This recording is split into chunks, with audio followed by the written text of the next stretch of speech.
Welcome to Lighten Up, a show about bringing more love, light, and joy into your life, and archived on the Lighten Up program page. Please join us in the chat room by clicking on the chat room icon located on the left-hand side of our menu bar. Now the host of Lighten Up, Isabel Merians. Welcome to Lighten Up with Isabel, your good news show. I'm delighted to always have my wonderful viewers from around the world join me for a program. And today this one is of special importance because the subject affects every living thing on Earth.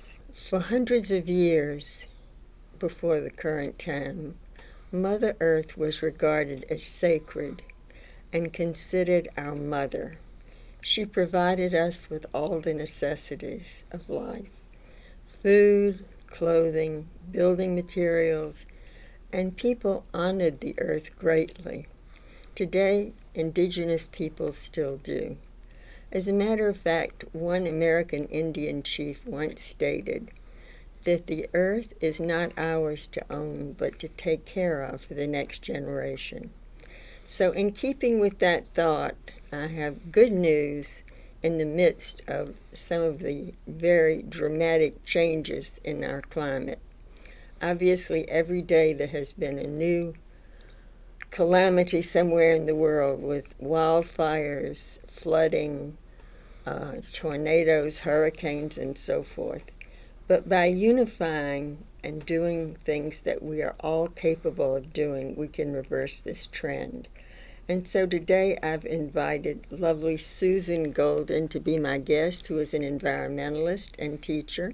Thank you. And she's going to help us understand what each single one of us can do to make a difference. Welcome, Susan. Thank you very much, Isabel. I appreciate you being here today. Thank you for having me. Would you tell us a little bit about yourself and how you happened to get into this field? Well, sure. Well, first I started with studying engineering at Dartmouth College, and then I went into computers, had a family, decided to go into teaching and got a master's degree there.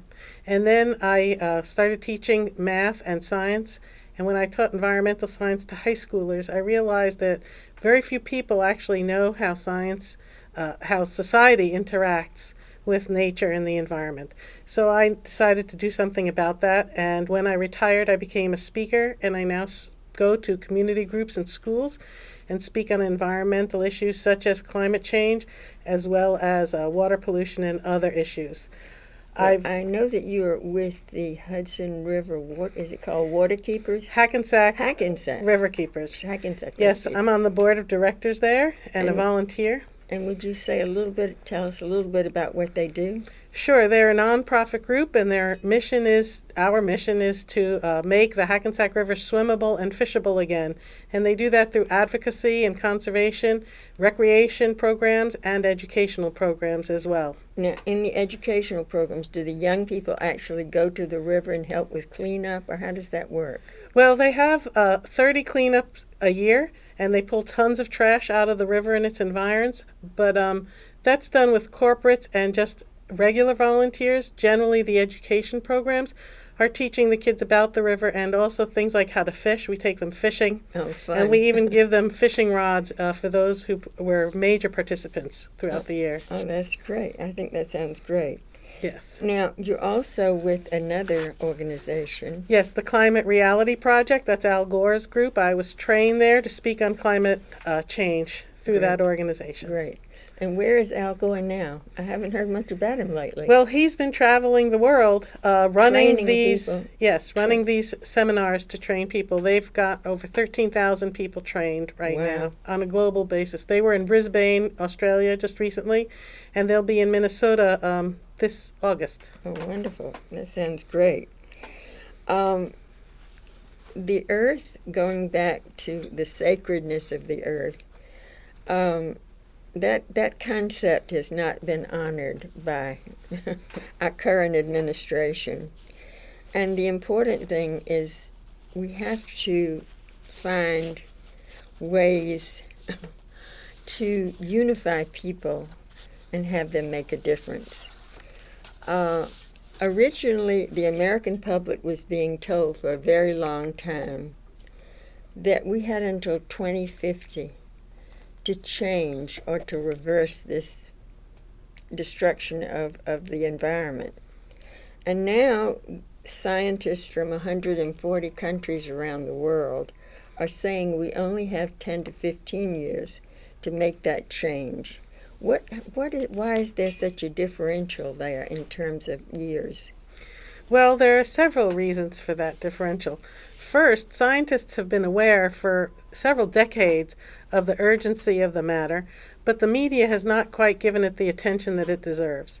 Also, the media has always published the most conservative predictions, Yes. because the other predictions are much too scary to share. Yeah. So it's just that things have been speeding up recently also, so that it is becoming more dire. We're finding that those conservative predictions are not as accurate as the media had presented. Well, I do notice that the media currently has become much more involved in predicting or in discussing climate change. And as someone said recently, we're having a climate crisis, which is absolutely correct. Now, what about the United Nations? What are they doing? They have specific environmental policies. Yes, the United Nations has also been monitoring the situation for decades, and they've made several attempts at trying to find some global actions that we can take. And the most recent one that has stuck is the Paris Accord, and that was in 2015. And as of today, virtually every country in the world has signed this agreement, which acknowledges that there is a global warming, and the treaty calls for us to try to hold the global warming to 2 degrees Celsius or less. And it also states that in order to do this, we want to reduce our carbon dioxide emissions, which means reducing our dependence on fossil fuels. So all that is in the accord. And the good news is that everybody on the planet, every country at least, agrees that this is an issue and a crisis, and we need to do something about it. A great necessity. Well, I read recently that America is still the greatest producer. America, India, and China, those 3 countries. And I read that Americans drove 3 trillion miles last year, which is staggering. And another thing people don't stop to think about is the fact that airplanes and boats, put so much carbon into the air. It's really staggering. Yes, in our country, our biggest sources of carbon dioxide are the transportation industry, the electricity generating industry, as well as the industrial agriculture. Also, surprisingly, puts a lot of greenhouse gases into the atmosphere. In that case, it's mostly methane. Yeah, that's from cattle, right? Well, all of the animals, primarily cattle and ruminants like that. Yes. Right. Well, I know they're encouraging people to eat more green foods, and there are companies that are being founded now. I know that several, I think it's Burger King, and one of the other big chains, maybe it's McDonald's, have now going to come out with veggie burgers as part of their menu, because people are becoming more and more educated, and supposedly it's healthier. Yes, there's a trend called Meatless Mondays, to not eat meat on Mondays. That's one way to start. That's fun. Okay, so now, what can we do as individuals? And you and I talked about this before. I think the most important thing that we can do as individuals is vote. Vote not only on a presidential campaign, but vote for your local representatives, your state representatives. It has to start from the grassroots upward. And learn about the politicians who are supportive of protecting the climate. I think that's very important. And also, I think it's important to call your representative or contact them or write to them and let them know your position. I'm just trying to think. So that was one of the things.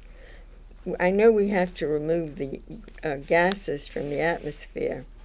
And another thing that occurred to me is, how do we adapt to a changing climate? Because the majority of people are just suddenly hit with a flood or a fire. They're totally unprepared. how can we help people become ready in the event that a tragic event like that strikes their area? Well, that has to be done on a local level, I think, because climate is changing in different ways in different areas of the Absolutely, planet. Some places absolutely. are getting droughts and others are getting floods. Flooding. And there are some, particularly the Pacific Islands, where the ground is just disappearing beneath their feet as know. sea levels are rising. Yeah. In that case, there's at least one country in the Pacific Islands that's actually buying land in different countries to move its population. Yeah. Do you So- remember which one it was? No, I'm sorry. It starts with a K. That's very smart, though. That's very smart. Well, the thing is that a lot of people have the feeling, well, I live in a big city, so I'm safe. But the truth of the matter is they're finding that many of the cities along the shores are sinking because of the rising sea levels. That's right. As a matter of fact, New York has billions of dollars, particularly in the Battery, that are at risk. And you know, Miami has already taken steps. Miami Beach has now a new occurrence. It's called sunny day flooding. And when they have an exceptionally high tide, it actually floods the streets in Miami Beach.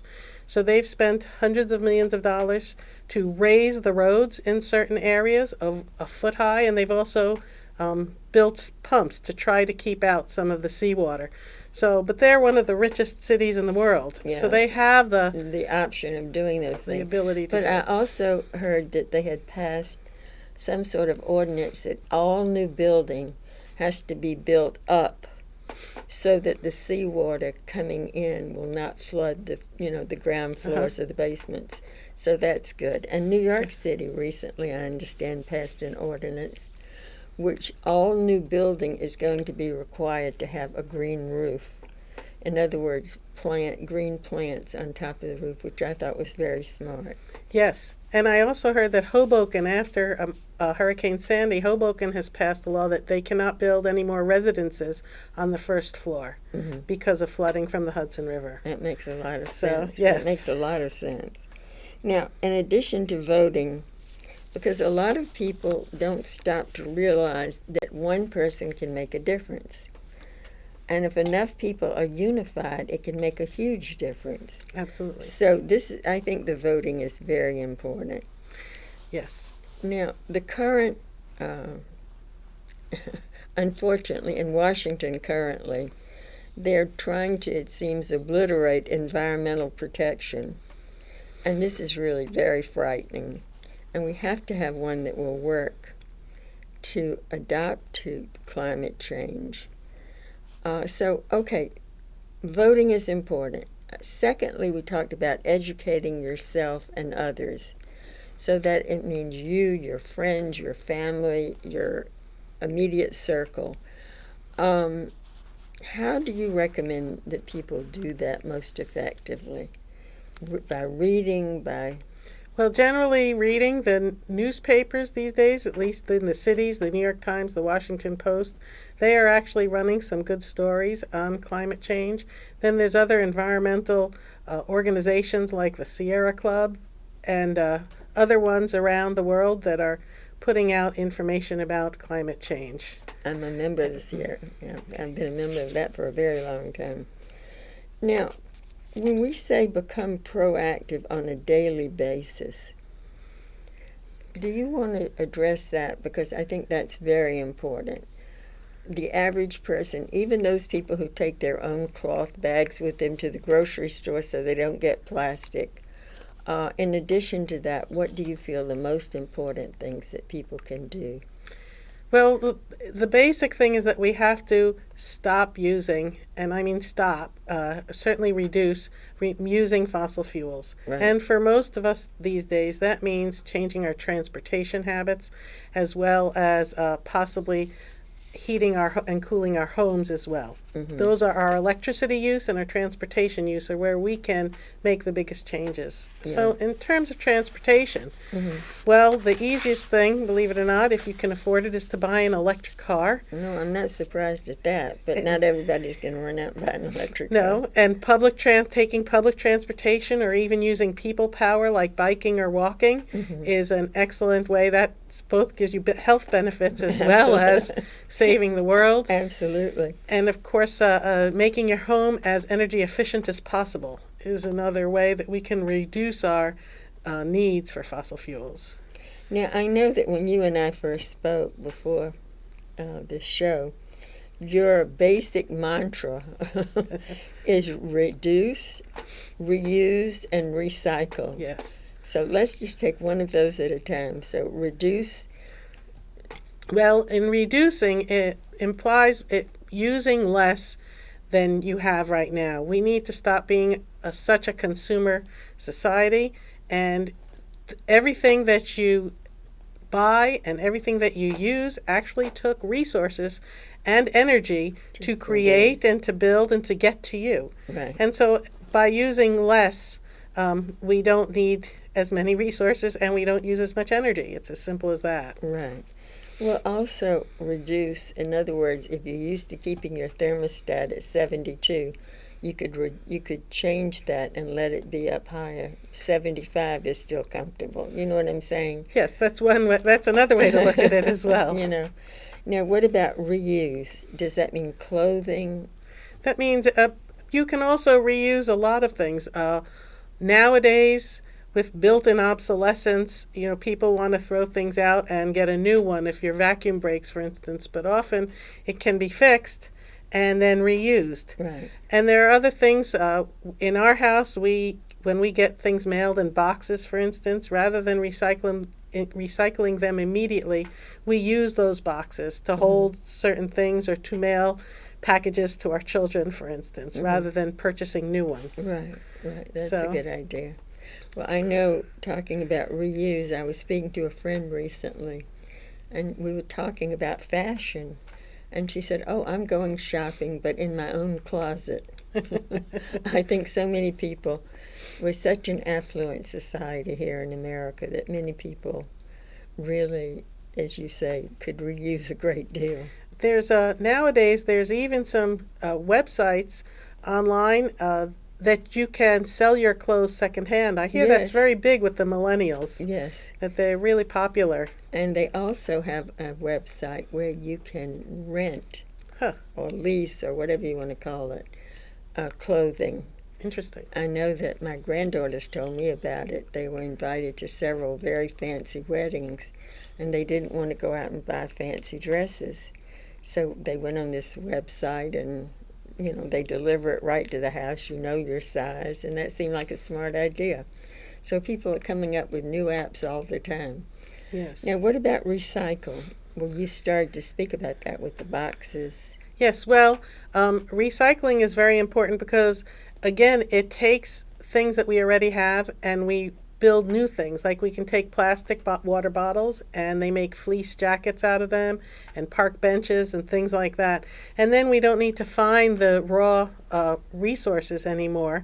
We already have them, so we can just use the material that we already have and change it.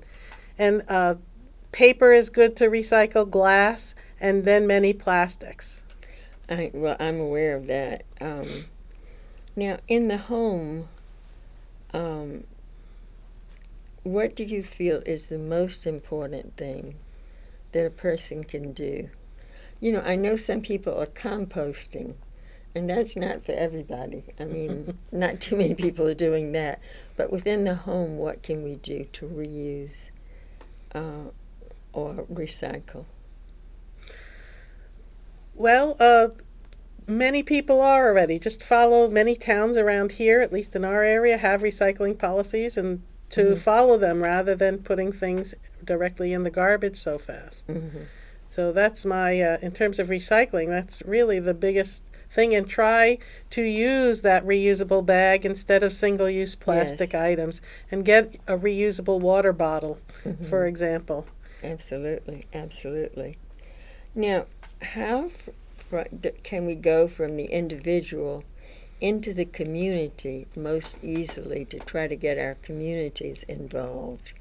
Because I think this is so important. Once the community is involved, as a matter of fact, there's a lovely story about a young German boy who was, when he was 9 years old, he decided he wanted to plant a tree, which he did. He got his parents and friends involved. And then he started a youth initiative. And to date, he is now in 20. And they have planted over 1 million trees as a result of the efforts of a 9-year-old boy. So people can make a huge difference in the community, starting in the community. Or I had also heard that in India, there was a province that had very little shade, and they decided to plant trees. And so they began rounding up every available volunteer, children, parents, teachers, whoever it was, within this area. And in one day, they planted 1 million trees, which I found absolutely remarkable. Also, eating less meat. We started to speak a little bit about that. Yes. Because to have raise a cow takes a lot of land and a lot of resources. Yes, it turns out that that the industrial agriculture in this country, about half the food that we grow in this country is grown to feed our livestock. That's one. Yes. They drink 1% of all the fresh water is actually directly ingested by these animals. Wow. So any time that we eat less meat, then we are Helping the planet, saving resources. They can grow the food for people instead of animals. And then the other thing that you may not be aware of, but the manure from all these livestock actually emits methane. Well, not only does it emit methane, but it often runs off into local water bodies and pollutes them and creates a consequence is algae blooms, Yes. and then dead zones. So, Well, I'm aware of that. Now, use your voice. I think this is very important. Using one's voice to address these issues, because it's not an easy thing to address.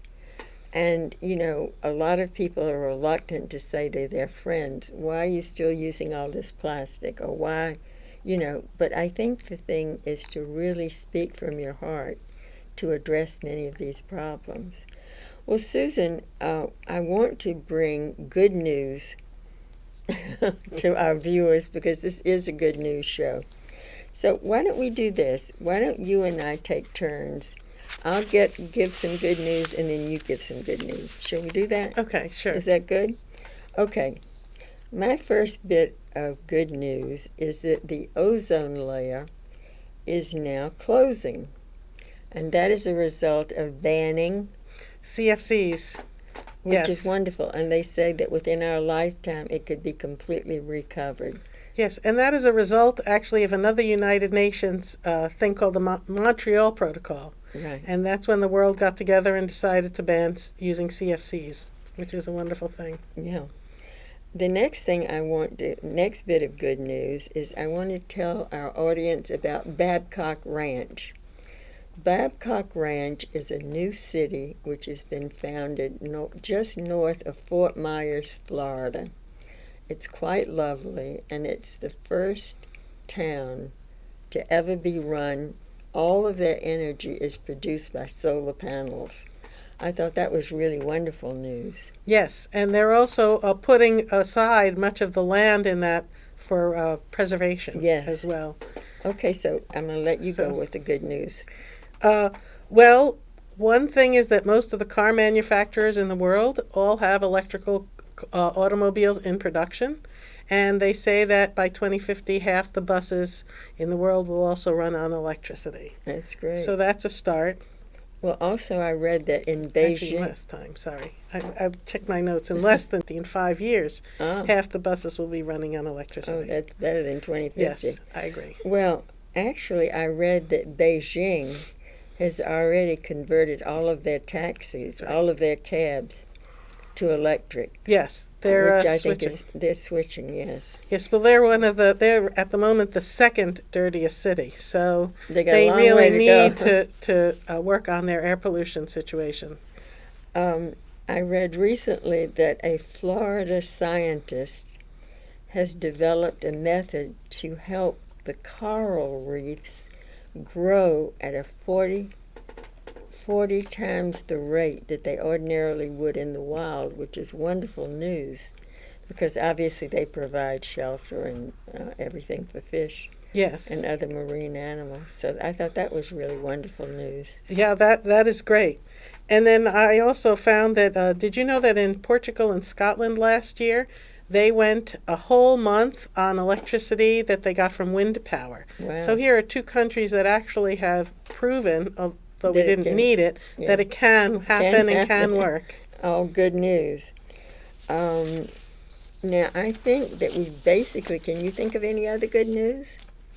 Well, I just want to mention that in in many countries, all new electricity generating capacity, over 50% of it is wind or solar, and that's China and India as well as Europe. So We have we to get really on the are ban- moving. We're moving, but America has to get on the bandwagon. Well, we have slightly less than 50%, but we actually have a Excellent. large amount as well. Currently, wind power produces 5% of the country's electricity needs. So it's there, and solar is growing. They're both growing at exponential levels. So Yes. it really is wonderful. It's very encouraging. And I do like to say when I speak to people that these are not, there is no perfect answer on finding a clean energy source. Everything has its drawbacks. Of course. But wind and solar, they do not release greenhouse gases, and they do not pollute, and the technology is there, and the prices have come down.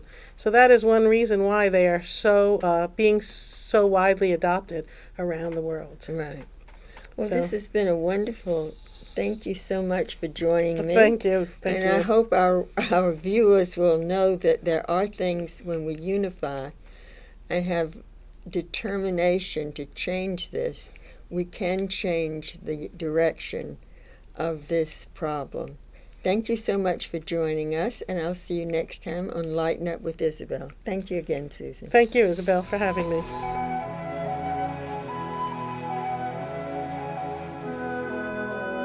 Until next time, remember to live a more joyous life. Lighten up.